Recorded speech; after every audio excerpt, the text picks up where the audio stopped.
Good morning. Well, I'm very excited to be here today and talk about one of my favorite topics, which is healthy fats and choosing your cooking oils. This is definitely a complex topic, and I think the public is still being bombarded with conflicting and negative messaging about what types of fats to include in the diet. So I'm hoping to provide a little bit of philosophy about including healthy fats in the diet, as well as practical tips for choosing your oils. I teach a 12-week nutrition and cooking series called Food is Medicine Every Day, and this is a topic that we talk about starting day 1 through week 12. So I have about 20 minutes to kind of sum up what that discussion is, but hoping that I can provide some practical information. I think to start, it's important to remember that fat is an essential nutrient in our daily diet and understand what fat does in our body. So just to help remind us, it's important to know that fats help to make up the cell membranes of every single cell in our body, and it helps so that our cells can communicate properly with each other. Dietary fat also helps us absorb the fat-soluble vitamins in our food. So vitamin A, vitamin D, vitamin E, vitamin K. You would not absorb those vitamins as efficiently if you weren't eating fat in the diet. Another thing to remember that fat is a really wonderful source of energy, and in our food it helps us to feel full, and it also makes our food taste really good. So back in the 80s and 90s, when we were going through the low-fat, no-fat craze and all the fat was taken out of our food, what did they have to put in the food to make it taste good? Well, they put a lot of sugar, a lot of salt, a lot of chemical additives. So it is important to have that fat in our diet. But I think at the end of the day, it's important to understand that individuals have different food needs. There is no one correct diet for everybody, and the same is true for fats in terms of the amount of fat and the types of fat to include.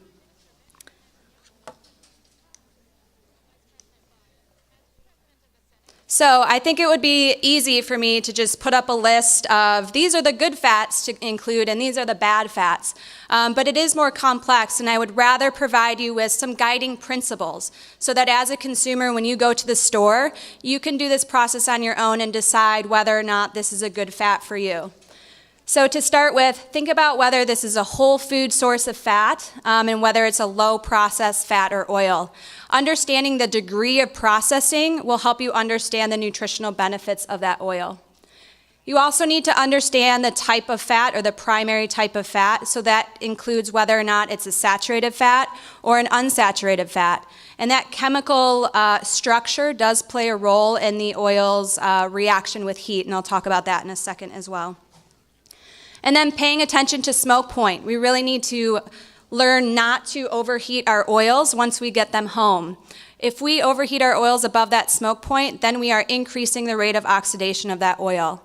Oxidation, in general terms, is a series of chemical reactions that eventually make that oil go rancid. That increases free radicals in our body and is contributing to chronic inflammation. We know now that chronic inflammation is leading to a number of health issues like heart disease and diabetes. Oops, one back. So I want you to look at this list. This is a list of some of the traditional fats that were used for thousands of years. And I think if you looked at that list, you would see, oh yeah, this makes sense. These are really high fat foods. These are going to be a more low processed fat. If I put a list up there that said corn and soy and safflower and rapeseed, it's not the types of foods that you think of that are high in fat. So this is just like a really easy mental practice you can do before choosing a fat. Like, is this a naturally high fat food or not? With those other foods, corn and soy, that we're now turning into our vegetable oils, you can kind of imagine the degree of processing that it takes to extract a very small amount of oil in those foods. So when you're choosing a low processed fat, you also need to be aware of the processing. And this is you will see these labels on the oils at the grocery store. And I think, as we just heard in Truth in Labeling, a lot of these terms aren't regulated and can be confusing. So the more you know, the better. But just to review a little bit, you'll see expeller pressed on variety of oils. That means that it's been mechanically processed, but no chemicals have been involved. Cold press essentially means it's been expeller pressed in a temperature-controlled environment. This just ensures that it wasn't exposed to high heat that would also increase that rate of oxidation. So things that increase oxidation are heat, light, oxygen, and moisture. All of those things that those oils are exposed to when they're highly processed. Unrefined, you'll see the word unrefined on several labels. This technically means that no extra chemicals were added. This oil wasn't filtered, it wasn't bleached, it wasn't deodorized. This type of oil retains more of its flavor and more of its nutrients. So for example, an unrefined coconut oil is going to have that coconut taste. A refined oil, this is where we get into this high processing. This means there's been mechanical processing as well as chemical processing. This can include hexane, which is a petroleum product, bleaching, deodorizing. You can see that little slide down there. That's just a very simple view of some of the processing that goes on with our super refined oils. The refined oils retain less nutrients. They have less flavor. They are more susceptible to oxidation because of that processing, but what they do result in is a little bit of a higher smoke point. You'll sometimes see RBD listed on the label as well. That just means refined, bleached, and deodorized. Doesn't that sound like a yummy fat to eat? I will say there are some more natural refining processes now that you can find. Steam refined, you can find steam refined coconut oil. And that's going to result in a little bit higher smoke point, and it won't have that coconut flavor. Extra virgin and virgin. So we heard a little bit about this previously. You'll often see this on olive oils, but also coconut oils as well. Extra virgin can mean the first pressing or extraction of the oil. No chemicals were used in this process. Virgin, also unrefined, but it can be a lower quality. And I know with olive oil, there are some strict regulations from the International Olive Oil Council, and they define it based on the acidity in the olive oil. However, I've read reports that up to 60% of the extra virgin olive oil on the U.S. Grocery store shelves is not actually extra virgin olive oil. So this is what Mr. Ponzi was saying. In the U.S., our laws are not quite as strict. You really need to know where that oil came from, really understand how it was processed. You kind of have to do your own research until the labeling industry can catch up. Okay, let's talk a little bit of biochemistry. I think it is important to understand the structure of these fats because it does help you to understand how it's going to react with temperature. So fats in general, or I should say simply, are these chains of carbon and hydrogen atoms. Saturated fats are kind of straight, more or less. They don't have any kinks in their chain, and this is because there's no double bonds. So that makes saturated fats very stable at room temperature and also slower to oxidize with heat. This is why saturated fats are solid at room temperature, like our butters and like our coconut oils, and then they become liquid with heat. The other general group is unsaturated. That means it does have a double bond, and that makes a little bit of a kink in its structure. So mono and polyunsaturated fats just refer to the number of double bonds in its structure. Mono has one, poly has more than one. So you can see that these monounsaturated fats with a little bit of a kink are going to be a little bit more susceptible to oxidation. And then the polyunsaturated fats with more than one double bond have more kinks in their structure. This is important because polyunsaturated fats are also our omega-3s and omega-6s. And I think a lot of us know that we don't generally cook with omega-3 fats because they're so fragile. This is why a flaxseed oil is in a dark bottle and we keep it in the fridge because it's very susceptible to going rancid.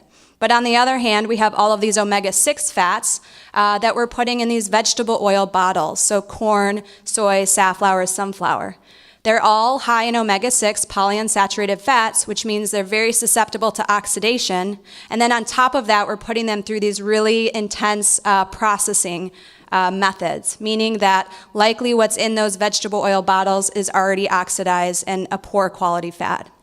We know this now because there is research that shows that Heated polyunsaturated fats is linked to heart disease, inflammatory joint disease, and also contributes to the reactions in the body related to cancer and even birth defects. So poor saturated fats were getting such a bad rap for such a long time, and everybody shifted to these highly processed vegetable oils. It wasn't a good idea. So in our classes, we're helping people to shift back to a more whole food, low processed fats, and really understanding how to cook with them.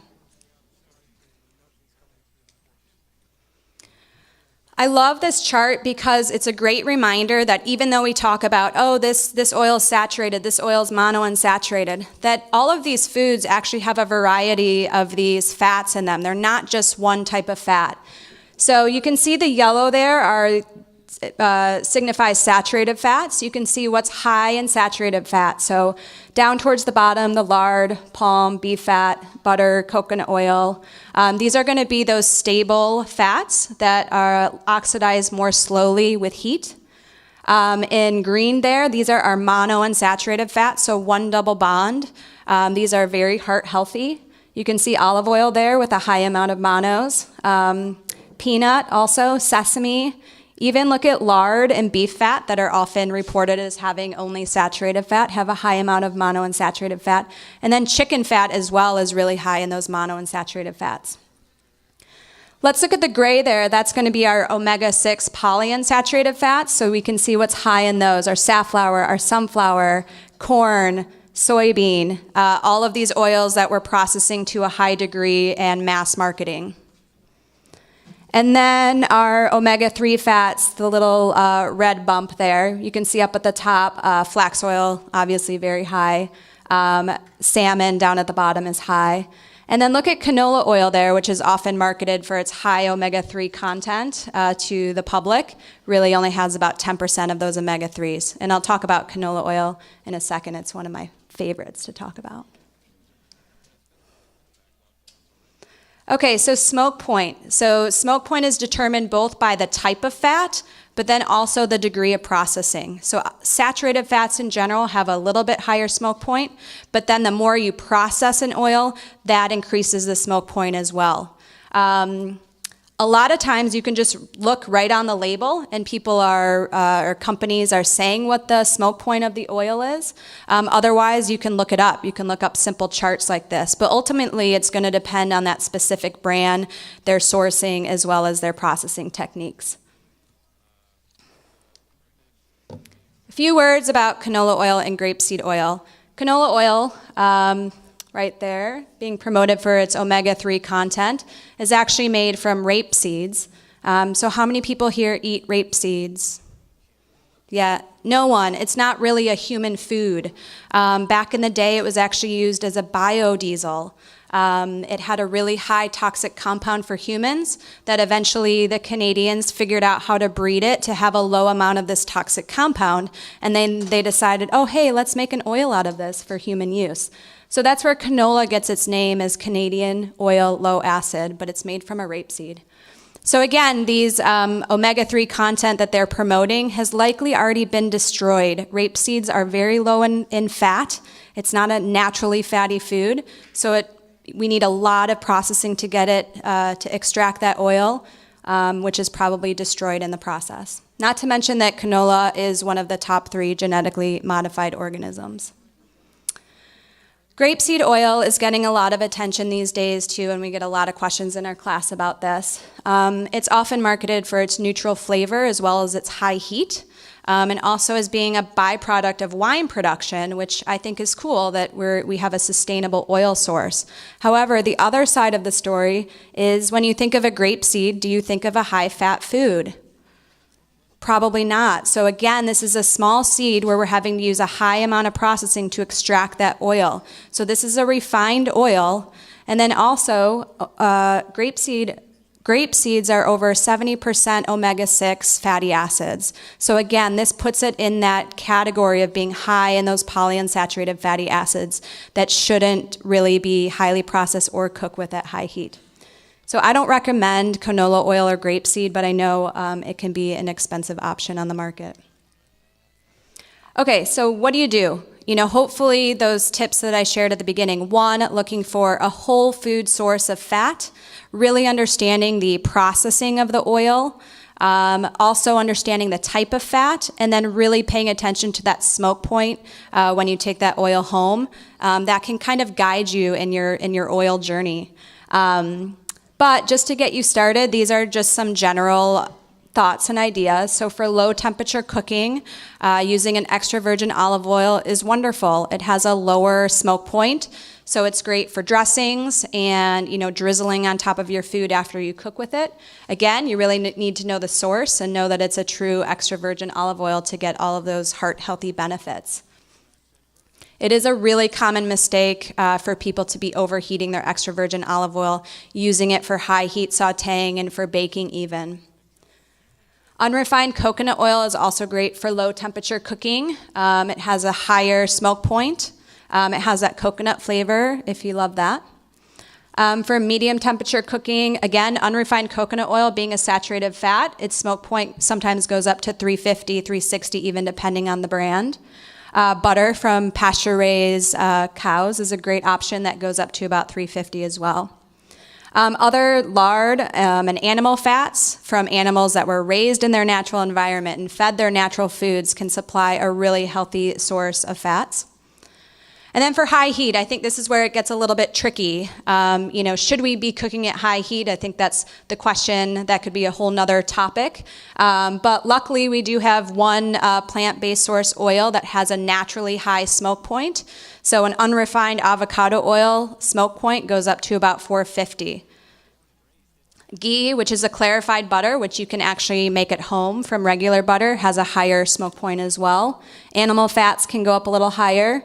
And then this is the question of, okay, if I really want to do this high heat cooking, should I use a refined oil that has a higher smoke point? I think that could be argued. I think if you can find some of these more naturally refined oils, it could be an option for you.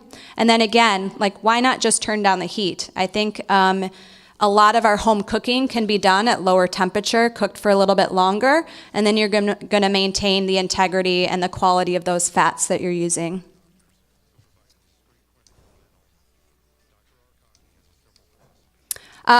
So I think we do have time for questions. I just want to say thank you to FoodWorx, and if you want to talk to me afterward, we do have an NCNM table here.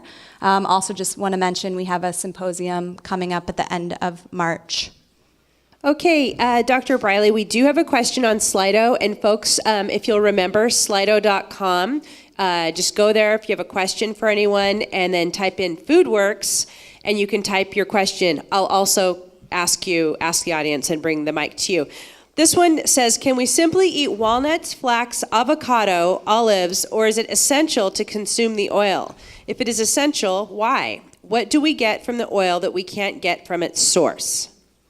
Great question. So the oil is actually, you're extracting just the fat and a little bit of extra out of the plant, but you do lose a lot of other nutritional benefits like the fiber, or in the case of avocado, it's a great source of fiber, great source of potassium. So I do think you can get all of your fats from non-oil sources if you eat a lot of them. I think oil is mostly used for cooking, so it also is going to depend on what cooking techniques you're doing. If you're doing a lot of water-based cooking, steaming, boiling, things like that, then maybe you don't need an oil and you can just eat your healthy fats on the side. So I would say, no, it's not required. When we're promoting a whole foods diet, that means the least amount of processing possible. And oil is still a processed food in the sense of the word. Great. Are there any questions in the audience? Here I come. Should have worn my flats. Sorry. So regarding refined oils, does brand matter? Are there some brands that are more reputable and have higher quality? Absolutely. I think I probably won't name brands. I can maybe talk to you afterward, but absolutely. I think brands that you can go directly to their website and find exactly their refining process. They will say right on there if they're using a more naturally refined process. It's something you do want to promote. Though I would say if it just says refined, you should just assume that they're using some chemical processes. Any other questions? I think we have time for another one. I'm curious about your clarified butter. When you make it at home, what do you do with the solids that are left over? That's a great question. I don't know that I have a personal use for them. They're going to be some of the protein, so a little bit of casein, a little bit of whey, and some other impurities. I don't have a use for them, but anybody else in the audience use their? Yeah. Great. Add them to sauces or soups to add flavor. Great idea. Any other questions? Is that you? You have a question? No? Oh, you do? Okay, let's go for it. Have you heard of rice bran oil used for high heat? And the other question is, I've seen that there's charts that say different heat smoke points for olive oils, like palmist or not extra but virgin. What truths are lying within that? Okay, I heard two questions. Hopefully I'll remember them. The first one was about rice bran oil. So rice bran oil has a unique kind of nutritional value that it's really high in phytosterols, and that actually blocks the absorption of cholesterol in the body. But that said, I will say, if you think about rice bran, it's the bran of the rice seed. Again, it's not a naturally high-fat food, so there's a lot of processing that goes into it to extract the oil from that bran. So when we're thinking about whole foods, it's not necessarily a whole food source of oil. The second question was the different smoke points with olive oil. You're right, they're going to be all across the board. Honestly, like individual brands or types of olive producers, I don't know if they're doing their own smoke point lab work or if they send that out to find out what the smoke point is. But yeah, it is going to vary. You have to do your homework. And again, this is why maybe just turning down the heat a little bit. Even if I see a smoke point of 350, I may not even go above 300 just to be on the safe side. Thank you, Doctor. Yeah.